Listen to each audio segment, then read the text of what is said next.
रहमानिर्रहीम अल्हम्दुलिल्लाहि रब्बिल आलमीन वसल्लल्लाहु अला मुहम्मदिन व आलिहि अजमईन व लअनतु दाइमतु अला अदाइ मुहम्मदिन व आलि मुहम्मद अम्मा बाद वफ़क़नल्लाहु व इय्याकुम लिल इल्मि वल अमलि सालिहीन इंशाअल्लाह ताला। हमारे सामने इस वक्त जो किताब है उसका नाम है मिनहाजुस सालिहीन और ये तीसरी जिल्द है और सैयद सिस्तानी दामतुल्लाह आली के जो फतावा हैं उनके ऊपर ये मुश्तमिल है। जब पहली जिल्द शुरू की थी तो उस वक्त ये मुक़द्दमतन अर्ज़ किया था कि मिनहाजुस सालिहीन जो बुनियादी तौर पे किताब है वो मुरत्तब की है सैयद मोहसिन हकीम रिज़वानुल्लाह ताला अलैहि ने, कि जिनकी क़ब्र अभी जामे हिंदी में दरवाज़े के ऊपर है, जो अपने ज़माने के बहुत बड़े क्या है मरजा गुज़रे हैं। तो उससे पहले जो किताब थी वो अल-उर्वतुल वुस्क़ा थी, शरई मसाइल की, फ़िक़ही मसाइल की। वालेकुम सलाम रहमतुल्लाह। तो सैयद मोहसिन हकीम ने ये किताब मुरत्तब की और उसमें उन्होंने जो समझा कि मुब्तला मसाइल हैं लोगों को जो पेश आ सकते हैं, उन मसाइल की जो है वो मेन कंसेप्ट बनाया और कंसेप्ट और तसव्वुर बना के उनका हुक्म शरई का ज़िक्र किया। उसके बाद सैयद खुई अलैहि रहमा ने इसी किताब को अपनाया और जो तरतीब उनके मसाइल की थी वही तरतीब बाकी रखी, फ़कत जिस मसला में उनका इख्तलाफ था हुक्म शरई का उसको क्या किया, तब्दील कर दिया। तो लिहाजा यानी सैयद खुई अलैहि रहमा ने जो मिनहाजुस सालिहीन लिखी वो भी उनकी अपनी नहीं थी, वो असल में सैयद मोहसिन हकीम की थी और उसके अंदर उन्होंने जो अपना पॉइंट ऑफ व्यू है, जो उनका फतवा है, वो क्या तब्दील करके लिखा। फिर जो है ये किताब सैयद खुई अलैहि रहमा चूँकि बहुत बड़े मरजा और फ़क़ीह थे, तो फिर यही किताब उनकी चल निकली। फिर हर फ़क़ीह जो है वो इसी मिनहाजुस सालिहीन को लेता है और उसी तरतीब को अपनाता है कि जो सैयद खुई अलैहि रहमा ने क्या तरतीब अपनाई है, और जिस मसले में उसका इख्तलाफ होता है वहाँ पर उस हुक्म शरई को क्या कर देता है, तब्दील कर देता है। तो सैयद सिस्तानी दामतुल्लाह ने लिखी, समाअत शेख बशीर नजफ़ी ने, बाकी फ़ुक़हा जो लिख रहे हैं, शेख वहीद खुरासानी और बाकी जितनी भी मिनहाज आपको मिलेंगी फ़ुक़हा की, वो सारी की सारी बुनियादी तौर पे यानी सैयद खुई अलैहि रहमा की है और उससे पहले क्या सैयद मोहसिन हकीम की है। तो यानी ये इनकी अपनी जो है वो क्या कह सकते हैं कि तालीफ़ नहीं है और अपनी चीज़ें नहीं हैं, एक किस्म का भाशिया कह सकते हैं कि मसाइल का तसव्वुर और कंसेप्ट उनका बनाया हुआ है और ये फ़ुक़हा क्या करते हैं, अपना जो इनका मसला शरई होता है वो उसमें क्या है लिख देते हैं। सैयद सिस्तानी दामतुल्लाह अलैहि ने जब दूसरी जिल्द ख़त्म हुई तो उसके आखिर पे लिखा कि हम जो है वो उन्हीं मसाइल के ऊपर बाकी नहीं रहे कि जो मिनहाजुस सालिहीन पहले थी, बल्कि इसके ऊपर बहुत सारे मसाइल के मैंने क्या किया है, इजाफ़ा भी किया है। तो यहाँ पर भी कुछ मसाइल का क्या करेंगे, इजाफ़ा करेंगे। बहरहाल ये एक सहूलत रहती है कि वही जो मसला नंबर है, वही जो बाब है, उसी में अगर आप मुख्तलिफ़ फ़ुक़हा का नज़रिया देखना चाह रहे हैं तो आप उसी मसले को उठाएं और मुख्तलिफ़ सब की मिनहाजुस सालिहीन उठाएं, तो उसी मसले में आपको क्या मिल जाता है, सबका नज़रिया मिल जाता है। यानी जैसे क़ानून की किताब होती है तो वो जो शिक्कें और कोड वर्ड होती है वो बिल्कुल क्या एक जैसे चलते हैं। हाँ, कुछ जगहों पे कुछ आपको इजाफे वगैरह मिलते हैं, बाज़ का मसले की तरतीब भी क्या आगे पीछे हो जाती है, लेकिन बुनियादी तौर पे जो तरतीब है वो क्या रहती है, एक ही जैसी रहती है। अच्छा, किताबुन निकाह में यहाँ पे जो शुरू में तो फ़हरिस्त है, फ़हरिस्त के बाद बिस्मिल्लाहिर्रहमानिर्रहीम अल्हम्दुलिल्लाहि रब्बिल आलमीन वस्सलातु वस्सलामु अला खैरि खल्क़िही मुहम्मदिन व आलिहि तय्यबीन अत्ताहिरीन अल गुर्रिल मयामीन। इसके बाद आपको मिलेगा किताबुन निकाह में जो एक इसकी फ़सलें बनाई गई हैं, 14 जो हैं वो फ़सलों के ऊपर निकाह के जो है वो अहकाम सैयद सिस्तानी दामतुल्लाह अलैहि ने क्या मुरत्तब फरमाए हैं। 14 फ़सलों में से जो पहली फ़सल है उसमें निकाह के मुस्तहब होने के ऊपर कुछ रवायात ज़िक्र करेंगे, कुछ इसके जो आदाब और अहकाम हैं उनको ज़िक्र करेंगे। दूसरी फ़सल में जो नज़र के अहकाम हैं कि मर्द और ख़ातून का पर्दा कितना वाजिब है, बहन भाई में कितना पर्दा वाजिब है, किसको हाथ लगा सकते हैं, किसको नहीं लगा सकते, यानी ये हिजाब के हम अहकाम कह सकते हैं, उसको क्या मुरत्तब करेंगे। तीसरे में फिर जो ख़ुद निकाह का अक़द है, ये अक़द कैसे तश्कील पाता है, इसके सीगे वगैरह क्या हैं, उसके अहकाम क्या हैं, उसको बयान करेंगे। चौथी जो फ़सल है वो अहम फ़सल है जिसे औलियाउल अक़द से कहते हैं कि अक़द करने के लिए क्या वली की इजाज़त ज़रूरी है या वली की इजाज़त ज़रूरी नहीं है, वली का दायरा कार कहाँ तक है और कौन कौन से लोग औलिया होते हैं, किन के लिए होते हैं। पाँचवां जो है वो अक़द फ़ज़ूली है। अक़द फ़ज़ूली इंशाअल्लाह वाज़ेह होगा कि किसी की मर्ज़ी के बगैर अगर कोई अक़द कर देता है तो उसके सही होने की क्या शराइत हैं। छठा जो है वो असबाब तहरीम है कि अगर किसी से निकाह हो जाता है तो कितनी ख़वातीन और कितने रिश्ते हैं जो एक दूसरे के ऊपर हराम हो जाते हैं, फिर उनसे निकाह करना क्या जायज़ नहीं रहता। सातवीं जो फ़सल है वो निकाह मुनक़ते में है, जिससे हम निकाह मुत्ता कहते हैं। आठवीं फ़सल जो है वो ख़ियारुल ऐब व तदलीस, इन बहुत सारे अयूब और फ़राड की सूरतें हैं कि जिसमें ख़ातून को और मर्द दोनों को ये इख्तियार मिलता है कि वो बग़ैर तलाक़ के निकाह को क्या कर दें, ख़त्म कर दें। 9वीं फ़सल महर के मुतल्लिक़ होगी। 8वीं फ़सल में जो हुकूक़ ज़ौजियत हैं शरई तौर पे जो एक दूसरे के ऊपर वाजिब होते हैं उसको बयान करेंगे। 11वीं फ़सल में नशूज़ और शिक़ाक़ के अहकाम। नशूज़ यानी बीवी नाफरमान हो जाती है, शोहर की इताअत नहीं करती, तो उसके क्या शरई तौर पे क्या अहकाम हैं। और जो 11वीं फ़सल है वो औलाद की अहकाम के बारे में। औलाद हो जाती है तो उसकी परवरिश करना, उसको संभालना, किसका हक़ है और किसका हक़ नहीं है, और इसमें क़वानीन क्या हैं, दोनों के लिए क्या हैं। और इसी तरीके से जो 13वीं फ़सल है वो विलादत के अहकाम लिखे हैं कि विलादत के दौरान जो है वो ख़ातून के साथ ताउन करना, उसके जो दीगर मेडिकल के कुछ अहकाम हैं वो भी इसमें ज़िक्र होंगे। और जो 14 नंबर फ़सल है वो किताब नफ़क़ात है। नफ़क़ात में बुनियादी तौर पे तो ये रखेंगे कि शोहर के लिए कितना ख़र्चा देना वाजिब है, किस किस्म का कपड़ा देना वाजिब है, किस किस्म की रहायश देना वाजिब है, और खाना पक्का पकाया देना वाजिब है या पक्का पकाया देना वाजिब नहीं है। ये जो क्या कहते हैं ख़तरनाक किस्म के जो अहकाम हैं जो मर्द के ऊपर ज़िम्मेदारी हैं उनको क्या यहाँ पे बयान करेंगे। और उसके साथ फिर दीगर भी चीज़ों को बयान करेंगे कि ख़ुद जो है वो शोहर के अलावा भी कौन से लोग ऐसे हैं कि जिनका ख़र्चा उठाना क्या है एक मर्द के ऊपर या एक ख़ातून के ऊपर क्या होता है, वाजिब होता है। तो पहली फ़सल से जो है वो शुरू करते हैं। यहाँ पे किताब निकाह व फ़ीह फ़ुसूल अल-फ़स्लुल अव्वल फ़ी इस्तिहबाबिही व बाज़ आदाबिही व अहकामिही। फ़सल अव्वल में निकाह के मुस्तहब होने को बयान करेंगे और बाद इसके आदाब बयान करेंगे। आदाब का मतलब ये होता है कि जिनके बारे में अहले बैत अलैहिमुस्सलाम ने फरमाया कि इन चीज़ों का आप लिहाज करें, ये चीज़ें यहाँ पर रखें निकाह में। और अहकाम बयान करेंगे। अहकाम तो क्या शरई हुक्म है, उसकी खिलाफ वर्जी क्या नहीं की जा सकती, यानी जो अदब और आदाब है अलैकुम सलाम रहमतुल्लाह उसकी खिलाफ वर्जी कर सकते हैं, वो एक मुस्तहब की हैसियत रखती है, यानी एक नसीहत आप कह लें, एक नसीहत की हैसियत है। अलैकुम सलाम। अच्छा जी, अन-निकाह मिनल मुस्तहब्बातिल मुअक्कदा। निकाह जो है वो उन मुस्तहब्बात में से है जिसकी ज़्यादा ताकीद की गई है। यानी निकाह के बारे में जो रवायात में ताबीरें हैं वो अपने आप से कट ऑफ करने वाली ताबीरें हैं कि निकाह मेरी सुन्नत में से है, अल्लाह के रसूल की जो मशहूर हदीस है, जो निकाह नहीं करेगा वो मुझ में से नहीं है, ठीक है, वो उसका ताल्लुक़ मेरे से नहीं है। जैसा नमाज शब के बारे में, नमाज तहज्जुद के बारे में रवायात हैं कि जो नमाज शब नहीं पढ़ता फलैसा मिन्ना, वो हम में से नहीं है। तो ये ताबीरात जब नमाज शब के बारे में आई तो फ़ुक़हा साहब ने ये समझा कि नमाज शब वाजिब नहीं हो रही, निकाह वाजिब नहीं हो रहा। ये जब अहले बैत कहते हैं कि जो ये काम करे फलैसा मिन्ना, वो हम में से नहीं है, तो इससे वो ये बयान करना चाह रहे होते हैं कि ये मुस्तहब है और बहुत ज़्यादा क्या मुअक्कद मुस्तहब है, यानी वाजिब नहीं है। वाजिब होने की बात सूरतें बनेगी लेकिन आम तौर पे ये वाजिब नहीं है, यानी बाई डिफ़ॉल्ट जो इसकी सेटिंग है उसमें ये वाजिब नहीं आता मुस्तहबात मुअक्कद में। अलैकुम सलाम रहमतुल्लाह। वक़द वरदत फ़िल हस्स अलैहि व ज़म्म तर्किही अख़बारुन कसीरतुन।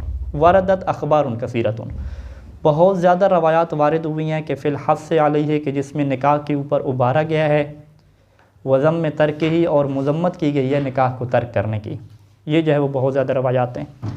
जैसे कि अल्लाह के रसूल से ये रवायत है फ़ान रसूलुल्लाह सल्लल्लाहु अलैहि व आलिहि अन्नहु क़ाल मन तज़व्वजा अहरज़ निस्फ़ दीनिही, कि जिसने शादी कर ली तो उसने अपने आधे दीन को क्या बचा लिया, यानी आधे दीन के मुतालिक जो शैतान के वसवसे वगैरह दीगर चीज़ें हैं वो उसकी महफूज हो गई हैं। तो यहाँ पे रवायत के ऊपर आप गौर कीजिएगा, आधे दिन की बात हुई है और जो हज़रात शादी कर चुके हैं उन्हें इस चीज़ का पता होगा कि फ़कत आधा ही बचता है, आधे से 1% भी ऊपर नहीं जाता, ठीक है। तो लिहाजा जो शादी नहीं कर रहे वो पहले से इस चीज़ को जहन में रखें कि बस शादी के बाद आधा ही आपको मिलना है, बाकी जो आधा है उसमें ज़ाहिरी बात है ख़ुद के ऊपर कंट्रोल करना है और वसवसे शैतानी को ख़ुद से क्या देनी है, शिकस्त देनी है। तो शादी के बाद बस फ़कत आधे की गारंटी है और आधा भी जो बचेगा मुश्किल से जाके वही क्या आधा ही बचेगा, बाकी कुछ क्या नहीं बचेगा, वो खुद ही बचाना है। तो मतलब शादी के बाद भी जो है इंसान कब्र तक वो ख़ुद के ऊपर क्या कंट्रोल ही करेगा। ये सिस्टम नहीं है कि आप कहें कि कोई इस तरह का काम कर लें तो अब जो है वो हम इस सिस्टम से निकल जाएं बाहर के, अब ख़ुद के ऊपर कंट्रोल नहीं करना पड़ेगा। नहीं, ऐसा हमारे पास कोई सिस्टम नहीं है।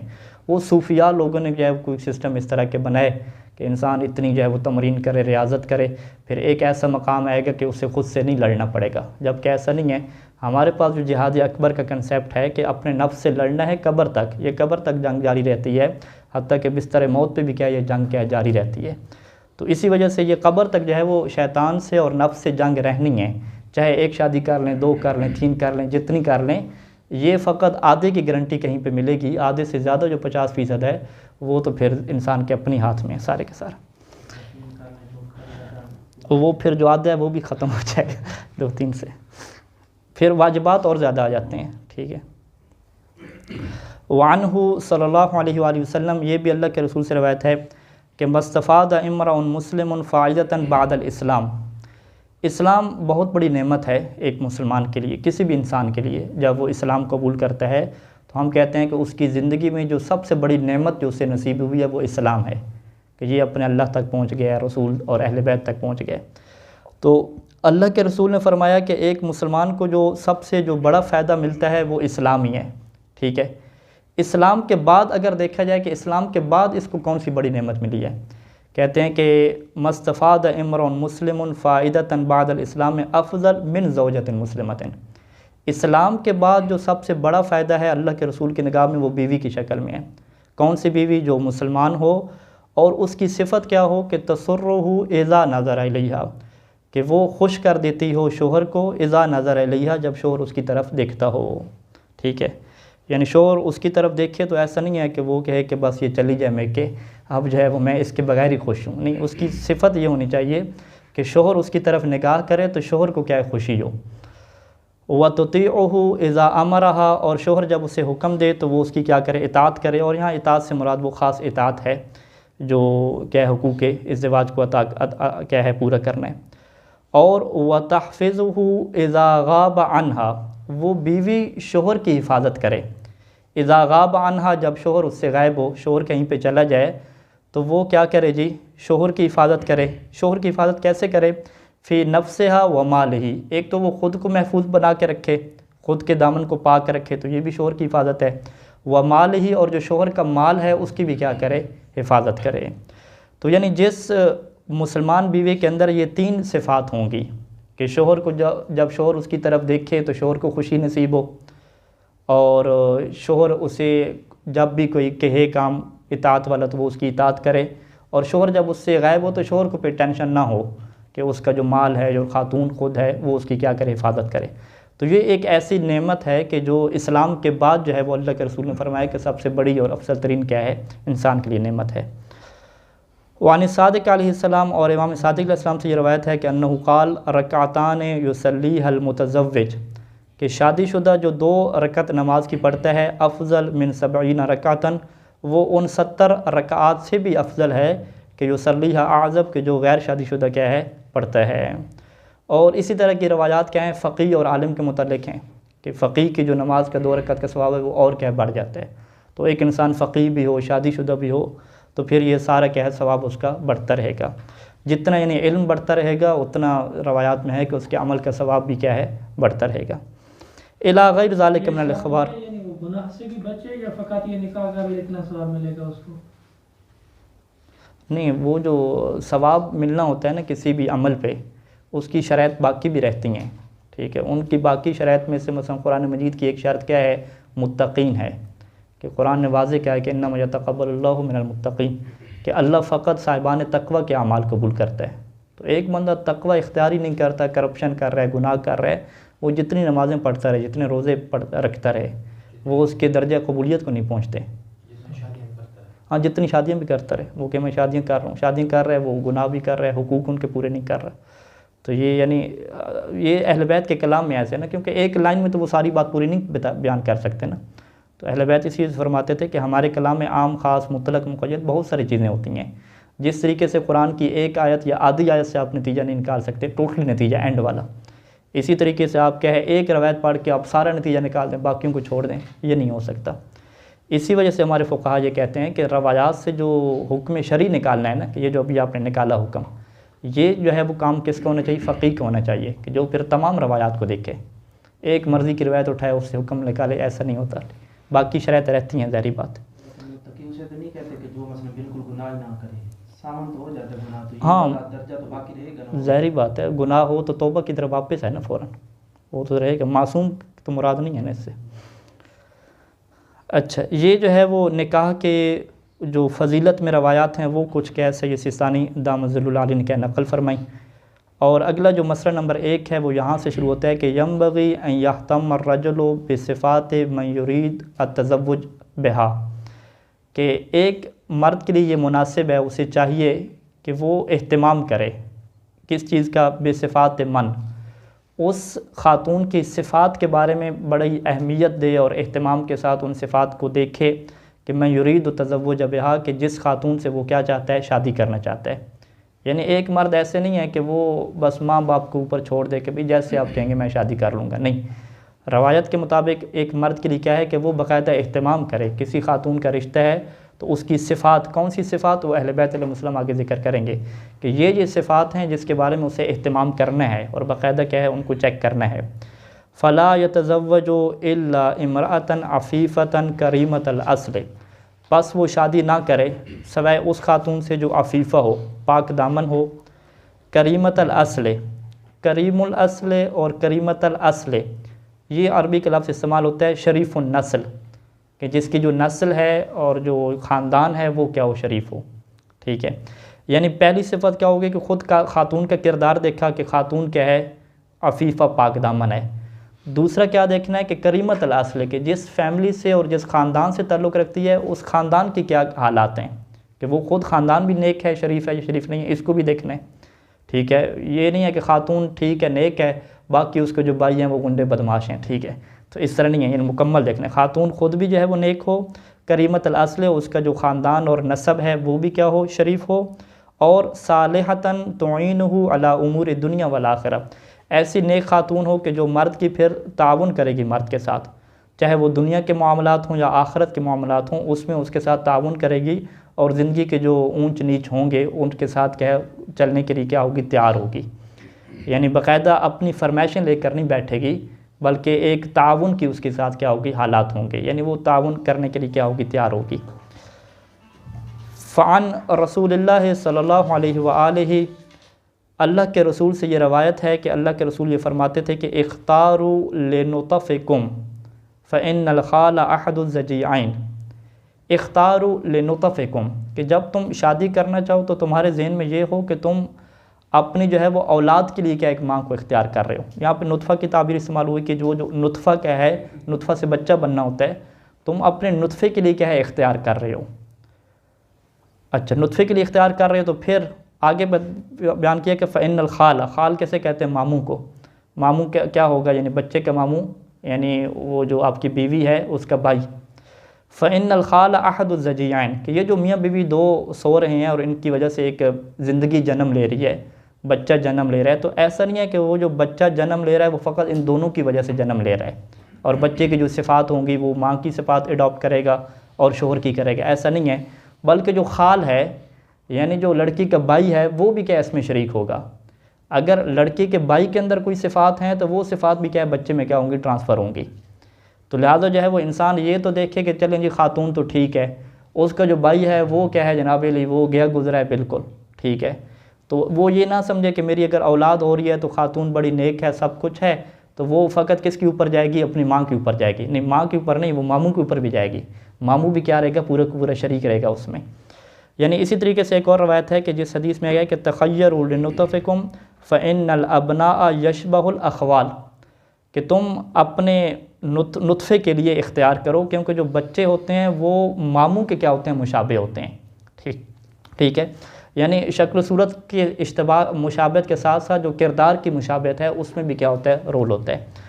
तो ये तो 1400 साल पहले की रवायात हैं। तो आज की साइंस और मेडिकल तिब भी इस चीज़ को साबित कर चुकी है कि जो लड़की के भाई हैं, उसका ख़ानदान है, उसके जो जीन्स हैं, उसके जो फैमिली के जीन्स हैं, उसका क्या पड़ता है, बच्चे के ऊपर असर पड़ता है। तो वो फ़कत असर शक्ल सूरत और शबाहत के वाले से देख रहे हैं, जबकि जो फ़िक़्ह जहाँ पे बात करती है और शरीयत बात करती है वो नफ्सियात की, इंसान का जो नफ्स है, रूह है, उसके वाले से भी क्या बात करती है कि ख़ुद रूह के अंदर क्या है, नेकियों का ख्वाहिश होना, नेकी करने की ख्वाहिश ना होना, ये जो असर है ये भी क्या है, बच्चे को विरासत में मिलता है।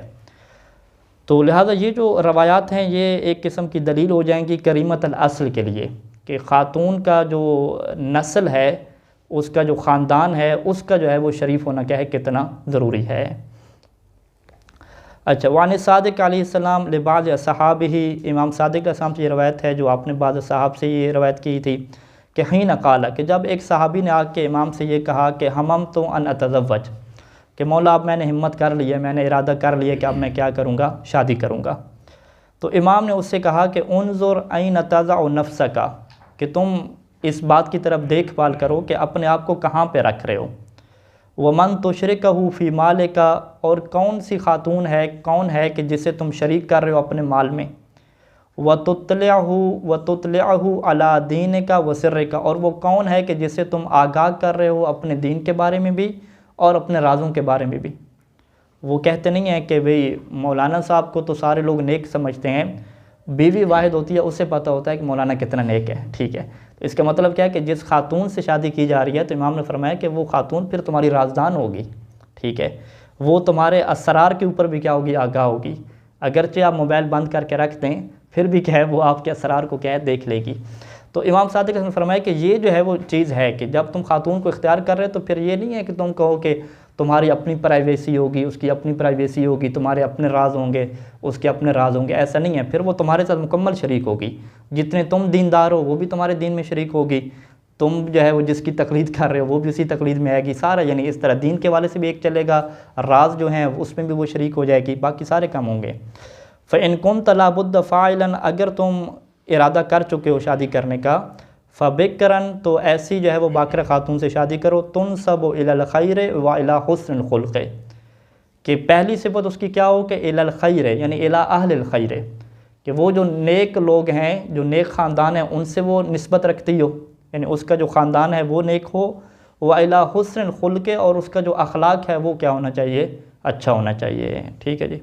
ख़ातून का अखलाक तो शुरू से अच्छा ही होता है, फिर जब बच्चे वगैरह पैदा होते हैं और मर्द ताउन नहीं करता, तो फिर क्या है अखलाक ज़ारी बात है, गड़बड़ हो सकता है। तो लिहाजा जो है वो हुस्न अखलाक को इख्तियार करने के ऊपर भी क्या है इमाम ने यहाँ पे उसे ख़ुसूसी तवज्जो दी कि हुस्न अखलाक को क्या तुमने देखना है। ऐसा ना हो कि बच्चे भी पैदा ना हो तो पहले से तुम्हारी क्या है क्लास लगना शुरू हो जाए। वान अलैहिस्सलाम, और इसी तरीके से इमाम अलैहिस्सलाम तो ये रवायत है कि इन्नमल मरअतु क़लादतुन, कि ख़ातून तो क्या एक हार होती है गले का। फ़न्ज़ुर मा ततक़ल्लद, ये कुछ रवायत में है कि फ़न्ज़ुर मा तुक़ल्लिदहा, कि तुम ये देखो कि किसकी तकलीद कर रहे हो। तो ये वो हम रवायत उनको पेश करते हैं गैर मुक़ल्लिदीन को, कि मौला ने हुक्म दिया था कि बीवी की भी तकलीद करो, ठीक है। तो ये तकलीद किस माना में है, हार को पहनने के माना में है, कि भाई ख़ातून की हैसियत क्या है, तुम्हारी हार की है कि जब तुम गले में कोई चीज़ पहनते हो तो वो बड़ी देखभाल के पहनते हो कि वो चीज़ ऐब वाली ना हो, लोगों को नज़र आएगी। तो ख़ातून को भी तुम ऐसे देखो कि तुम एक ऐसी जो है वो ख़ातून को ला रहे हो कि जो तुम्हारे गले पे क्या सजेगी, जो तुम्हारी शख्सियत पे क्या सजेगी। तो लिहाजा तुम ये गौर फ़िक्र करो, देखो कि किस चीज़ को क्या अपने गले में पहन रहे हो। और फिर फरमाया कि वलैसा लिलमरअत ख़तरुन, कि ये जो ख़ातून है ना इसकी कोई कीमत नहीं होती। ख़तर कहते हैं कीमत को, कि ये जो ख़ातून है इसकी कोई कीमत नहीं होती। ला लिसालिहतिहिन्ना व ला लितालिहतिहिन्ना, चाहे वो बीवी नेक हो, नेक की भी कोई कीमत नहीं है, बुरी हो तो उसकी भी कोई कीमत नहीं है। फिर इमाम ने इस चीज़ की वजाहत फरमाई कि वो कैसे। फ़अम्मा सालिहतहुन्ना फ़लैसा ख़तरुहा अज़्ज़हब वल-फ़िज़्ज़ा हिया ख़ैरुम मिन अज़्ज़हब वल-फ़िज़्ज़ा, कि अगर नेक खातून है तो नेक खातून की तुम कितनी कीमत लगाओगे, तुम उसकी कीमत सोने और चांदी से लगाओगे। फरमाया कि जो नेक खातून है उसकी जो कीमत है सोना चांदी नहीं बनती, बल्कि हिया ख़ैरुम मिन अज़्ज़हब वल-फ़िज़्ज़ा, बल्कि ये जो खातून है ये सोना चांदी से ख़ुद अफजल है। तो कायनात का जितना सोना चांदी इकट्ठा कर लो, इस खातून की फिर भी कीमत क्या अदा नहीं हो सकती अगर वो नेक खातून है। वह अम्मा तालिहतुहुन्ना, अगर वो बुरी खातून है तो फ़लैसा ख़तरुहा तुराब, तो फिर तो उसकी कीमत मट्टी भी नहीं बनती, बल्कि अतुराब खैरुम मिन्हा, बल्कि जो मट्टी है वो भी उससे क्या है अफजल है। तो लिहाजा अगर किसी को नेक खातून मिलती है और थोड़ा सा उसका ख़र्चा हो रहा है सोने चांदी का, तो वो ये ना कहे कि भाई मेरा बड़ा ख़र्चा हो गया। हम कहेंगे भाई इमाम ने क्या फ़रमाया था कि नेक खातून तो इतनी कीमती है कि सोना चांदी भी उसके मुकाबले में कुछ नहीं है। तो लिहाजा अगर थोड़ा सा क़िबला साहब को सोना चांदी देना पड़ गया है तो इस चीज़ की क्या है फ़िक्र ना करें कि मेरा बहुत ख़र्चा हो गया, बशर्ते कि वो खातून क्या हो, नेक हो। तो नेक खातून को तो जितना भी अता कर दें, यानी सब कुछ मर्द जो है वो कमा के उसके कदमों में रख दे, फिर भी मौला फरमा रहे हैं उसकी कीमत क्या है अदा नहीं हो सकती। वला यंबगी अन यक़्सुर अर्रजुलु नज़रहु अला जमालिल मरअति, ये वो बड़ा ख़तरनाक मसला आ गया कि जिसको रवायात में बाकायदा जो है वो अल्लाह के रसूल ने भी एड्रेस करना शुरू कर दिया था कि मर्द के लिए ये मुनासिब नहीं है कि वो अपनी निगाह खातून के जमाल के ऊपर रखे, बस वो खूबसूरत खातून को तलाश कर रहा हो, ठीक है। इसी तरीके से वह सरवतहा, अपनी निगाह खातून के माल पे रखे, ठीक है। ये दो चीज़ें ऐसी हैं कि जो मर्द के लिए मुनासिब नहीं है कि वो अपनी निगाह खातून के जमाल के ऊपर, खूबसूरती के ऊपर रखे हुए है और पैसों के ऊपर रखे हुए है। और ये नबी सल्लल्लाहु अलैहि वसल्लम से रवायत है कि जिसमें आपने फरमाया कि मन तज़व्वज इमरातन ला यतज़व्वजुहा इल्ला लिजमालिहा, कि जो बंदा किसी खातून से शादी नहीं करता मगर उसकी खूबसूरती की वजह से, उसने यानी जैसे रिश्ते वगैरह देखे, 4-5 रिश्ते देखे, एक खातून उसको खूबसूरत लगी, उसने कहा बस इसी को ओके करो भाई, ठीक है। इसे क्या कहते हैं कि ला यतज़व्वजुहा इल्ला लिजमालिहा, फ़कत उसने खूबसूरती को देख के ओके किया। अब होगा क्या कि लम यरा फ़ीहा मा युहिब, अब ख़ातून में वो नहीं देख सकेगा कि जो उसे पसंद था, उसे जमाल पसंद था, तो अब भले वो ख़ातून खूबसूरत है लेकिन उसकी कोई साइको इस तरह की बन जाएगी, 1-2 महीने 3 महीने गुजरेंगे तो अब वो उसको खूबसूरत नज़र नहीं आएगी। पहले उसके लिए जान निछावर करने के लिए तैयार था, अभी जो है वो किचन के 2 बर्तन भी उसे धो के नहीं देगा, ठीक है। क्या मतलब कि वो जो पहले उसे खूबसूरती लगती थी अब वो उसे खूबसूरती नहीं लगेगी। अच्छा, इसके उलट भी है कि अगर उसने दीन की वजह से किया तो दीन की वजह से अगरचे वो खूबसूरत नहीं थी खातून, लेकिन जब दीन की वजह से शादी किया तो अब शादी के बाद उसे वो खूबसूरत लगने लग जाएगी, क्योंकि वो कहते हैं कि खूबसूरती देखने वाले की आंख में होती है, ठीक है। तो वो किस्से आप नहीं पढ़ते, वो जो माशूक और आशिक के किस्से पढ़ते हैं, तो उनके अगर आप किस्से पढ़ें तो वो खातून की सिफत क्या होती है जी, वो जी इंतहाई काला रंग उसका, इंतहाई मोटापा, लेकिन वो किस्से ऐसे मशहूर हुए हैं इश्क के इंसान कहता है कि बहुत खूबसूरत होंगे। तो असर जो खूबसूरती है वो देखने वाले की आंख में है, तो उस चीज़ को और उसकी नफ्सियात को चेंज करना ये अल्लाह ताला का काम है। तो अगर एक मोमिन की सारी जो बेस है उसका वो दीन और हुस्न खुल्क बन रही है, जमाल को वो नहीं देख रहा, तो शादी के बाद उसको जमाल मिल जाएगा। और अगर उसकी सारी की सारी बुनियाद जमाल के ऊपर है तो शादी के बाद क्या है, कुछ अरसे के बाद सिस्टम सारा क्या हो जाएगा, उसी जगह पे आके खड़ा हो जाएगा। ये दोनों चीजें देखें ना, खूबसूरती भी देखे साथ में दीन भी देखे। ये आप कह रहे हैं ना, रवायात कहाँ पे हैं, रवायत लेकर आओ। नहीं यानी ये तो हो सकता है ना कि सारी चीज़ें जम भी हो, नहीं अच्छा है अगर मिल जाए। देखिए दुनिया है सब, दुनिया में सब कुछ नहीं मिलता। ये यानी इमाम अलैहिस्सलाम ने उससे पूछा ना कि कूफा की जेल के बारे में क्या कहते हो, कैसे हैं? उसने कहा मौला बड़ी मुश्किल में वहाँ पे हालात। तो मौला ने कहा ये दुनिया मोमिन के लिए सेजन है, तो इसमें आप समझते हो कि आपको हर चीज़ मिलेगी क्या? दुनिया कहती है इससे अभी सब कुछ नहीं मिलता। आप अहले बैत अलैहिस्सलाम को यानी छोड़ें, जो सबसे अफजल जो अल्लाह की शख्सियत है पूरी दुनिया में, पैगम्बर इस्लाम है ना सल्लल्लाहु अलैहि वसल्लम, उनको कैसी कैसी बीवियाँ मिली हैं? क्या उनको परफेक्ट मिली हैं सारी? ठीक है, आप खुद देखें सारे अहले बैत को कैसी कैसी बीवियाँ मिली हैं। तो वो हम कहते हैं भाई दुनिया है, एक ही दफ़ा शादी करनी है बस ख़त्म दुनिया, ये गलत सोच है ना। दुनिया एक ही दफ़ा तो नहीं है ना, आगे पूरी ज़िंदगी पड़ी है, पूरी ज़िंदगी जो बाद में आनी है वो पड़ी है। तो इधर तो जैसे भी हों, चाहे उन जैसी हों जैसी पैगम्बर इस्लाम को मिली, इंसान ने अपना रोल अदा करना होता है, लेके चला जाना होता है, अपना किरदार अदा करके, अखलाक अदा करके। तो लिहाजा ये जो आप कह रहे हैं कि दोनों सिफ़ात हों, अगर मिल जाएं तो बहुत अच्छी हैं, ठीक है, लेकिन दुनिया है, दुनिया में दोनों ऑप्शन इकट्ठे आपको नहीं मिलते, कोई ना कोई कहीं पे प्रॉब्लम होगी। आपको क्या चाहिए जी? वो कहते नहीं है कि लड़का हमें चाहिए जिसका जो तक़वा है वो मुक़द्दस अर्दबेली जितना हो, ठीक है जी। इल्म अगर देखें तो वो सैयद ख़ुई लहराम जितना हो, ठीक है, अल्लामा अली जितना हो। उसका जमाल देखें तो वो भी क्या जो दुनिया के एक्टर हैं वो खूबसूरती भी उतनी जितनी हो। पैसा देखें तो वो भी जो बिज़नेसमैन है उस जितना हो। सारी चीज़ें आप जमा कर रहे हैं, ये सारी चीज़ें थोड़ी एक जैसी मिलती हैं। ख़ातून में भी ऐसे कि ख़ानदान उसका नेक हो, शरीफ हो, कद भी उसका इतना हो, हाइट भी उसकी इतनी हो, ये भी उसका हो, वो तालीम भी हो, ये तालीम भी हो। भाई ये जन्नत में थोड़ी बैठे हैं आपकी सारी चीज़ें पूरी हों, दुनिया में बैठे हैं। दुनिया क्या मतलब सीजन में बैठे हैं भाई, सीजन में तो दाल रोटी और चावल मिलते हैं ना, उसी पे सब्र करना होता है, ठीक है। तो लिहाजा दुनिया को दुनिया इंसान समझे और कुछ ना समझे ज़्यादा। तो ये देखें, अब ये इस फ़िक्र में देखिएगा, मौला ने ये नहीं फरमाया कि दोनों देखने हैं, ठीक है। पहले फरमाया कि जो जमाल के ऊपर फोकस करेगा तो शादी के बाद उसे जमाल नहीं नज़र आएगा उसमें, ठीक है। आजकल तो ऐसे ही हो सकता है क्योंकि जमाल मेकअप वगैरह की वजह से होता है, शादी के बाद ज़ाहिर बात मुँह वगैरह धोएगी तो नज़र ही नहीं आएगा। तो वमन तज़व्वजहा लिमालिहा ला यतज़व्वजुहा इल्ला लहू, और जो उसके माल की वजह से शादी करेगा तो फिर अल्लाह उसकी शादी नहीं करेगा, इल्ला लहू, उसी माल से कर देगा शादी। यानी वक्कल ताला अलैहि, अल्लाह उसे माल की तरफ ही छोड़ देगा। यानी फिर उसे माल तो मिलेगा लेकिन उसे जो एक ज़िंदगी का साथी है दुख सुख का वो नहीं मिलेगा।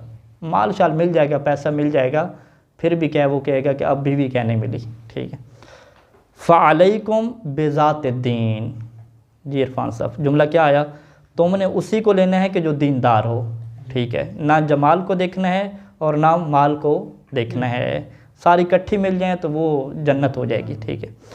वानहु सल्लल्लाहु अलैहि वालैहि, और ये भी पैगंबर इस्लाम से रवायत है कि अन्नहु क़ाल अय्युहन्नास इय्याकुम व खुज़राअद दिमन। ठीक है, कि ऐ लोगों जो है वो बच्चों गंदगी के ढेर की सब्ज़ियों से। खुज़रा सब्ज़ियों को कहते हैं, और दिमन कैसे कहते हैं? जो गंदगी का ढेर होता है। तो असहाब ने कहा भाई गंदगी के ढेर की सब्ज़ी ये कौन खा रहा है भाई? फ़क़ीला या रसूलल्लाह वमा खुज़रा दिमन, अल्लाह के रसूल हमें समझ नहीं आया कि गंदगी के ढेर की सब्ज़ियाँ क्या मतलब।